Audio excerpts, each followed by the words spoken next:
Hello everyone. In this video, we'll talk about Kubernetes probes.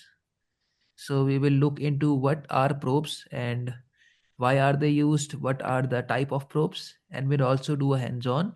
So I have decided this tutorial to be in two parts. So part one is this video where we'll look into the theory of what are probes, what are the types of probes, etc. And then in the other video, we'll perform the hands-on, we'll create these deployments, we'll create these containers and apply probes to it. So that will be the next video. In this video, we'll talk about the theory part. So before starting with what probe is in Kubernetes, we should know what is the meaning of the word probe. So probe as a word basically means to investigate. Investigate.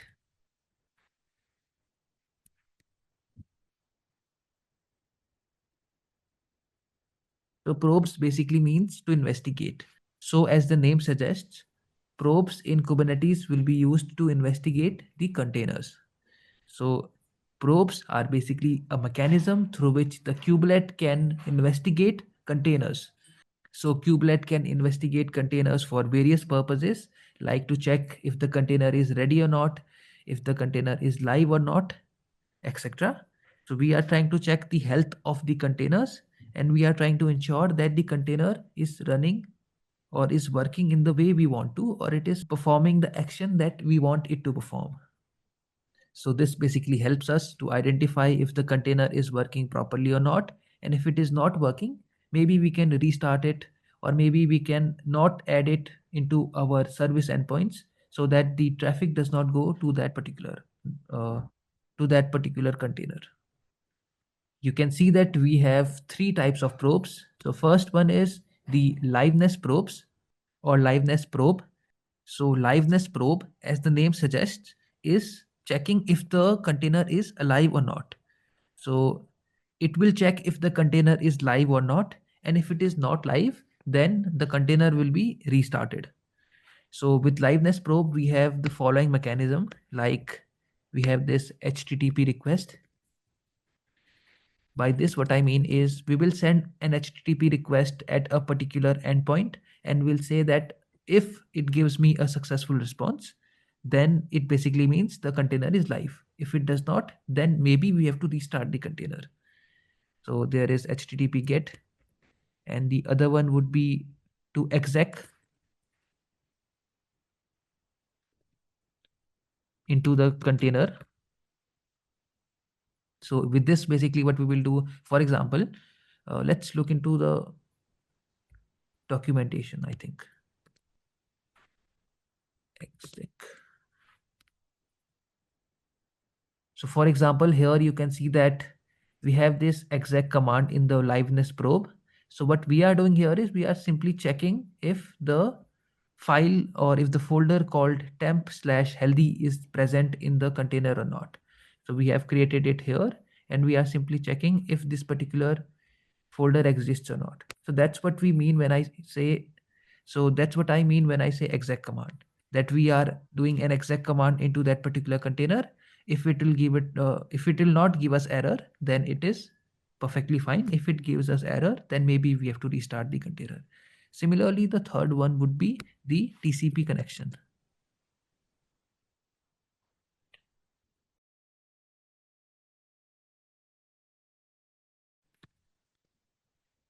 With TCP connection or TCP socket, what we will do is we will simply open a connection on a specific port, let us say 8080. And if the connection is successful, then this basically means the container is live. If it is not successful, then we will restart the container.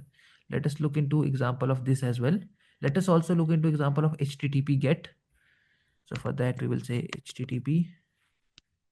We'll have to figure out where it is. I think the first one should be it.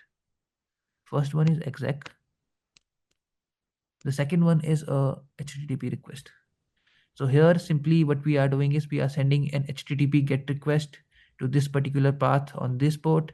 And if it gives us a successful response, then the liveness probe basically is telling us that the container is live. Similarly, we have the third one, which was TCP connection. So here it's very simple. We have opened a container port, we have exposed this container port, and we'll simply create a connection for this container port.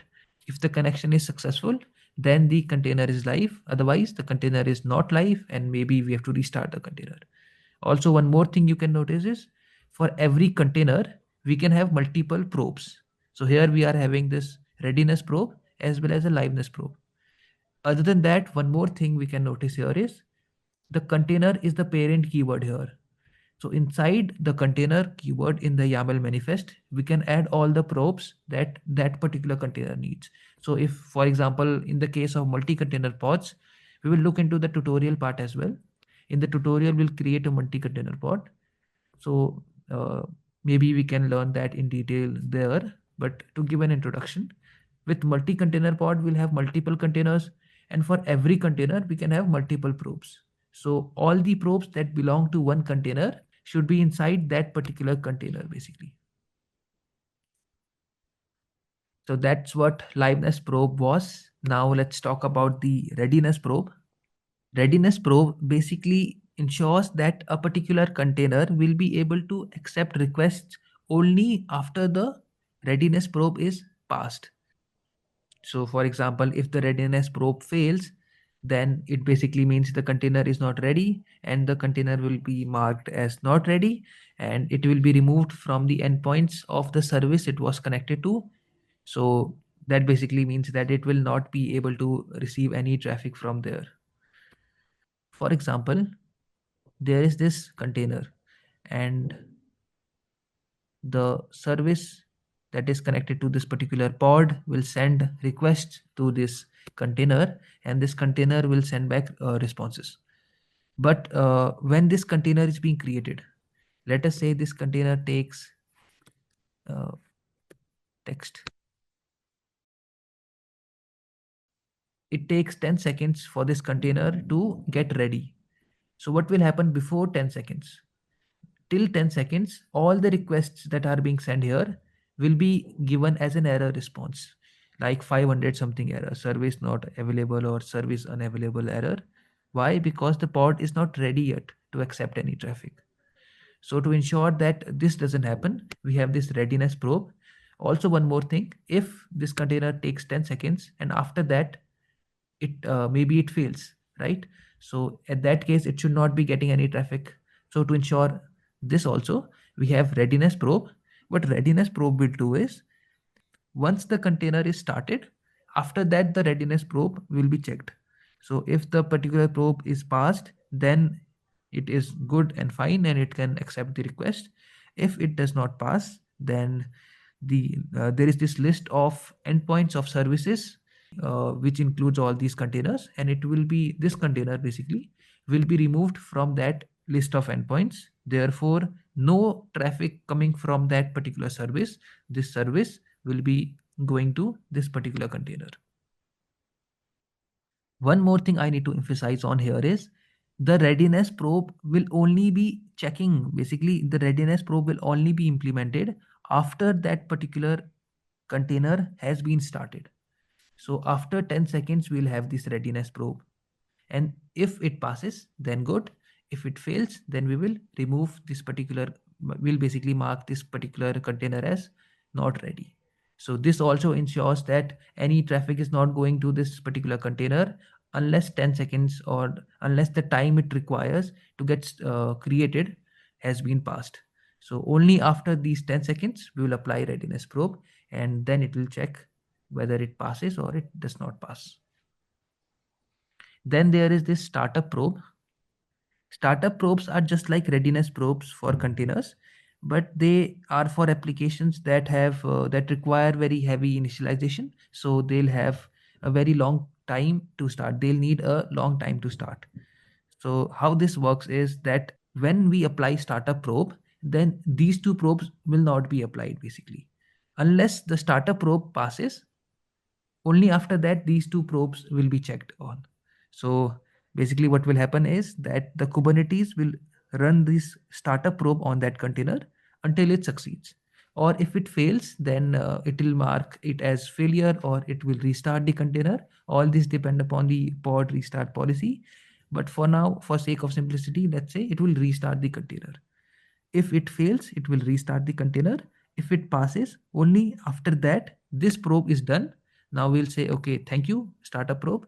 And we'll say for the liveness probe and readiness probe, now you can check whatever you want to check. So in this way, what happens is we have ensured that the container is up and running and it is ready to send request before we send liveness probe or readiness probe to it. So that is basically how these probes work. Startup probe is used for these legacy code bases for these legacy applications. Otherwise, we would use these liveness probes and readiness probes. Startup probe is just like readiness probe, but it will ensure that these two probes are not running unless or until the container is ready to serve traffic. So in next video, we'll look into the hands-on part of this tutorial. We'll create all these containers and all these deployments, and we'll also create all these pods to check if what happens if the container passes the probe, what happens if the container fails the probe, etc. So thank you for watching this video. I hope you watch the next one as well. And in either case, thank you for watching this one, and I'll see you in the next one.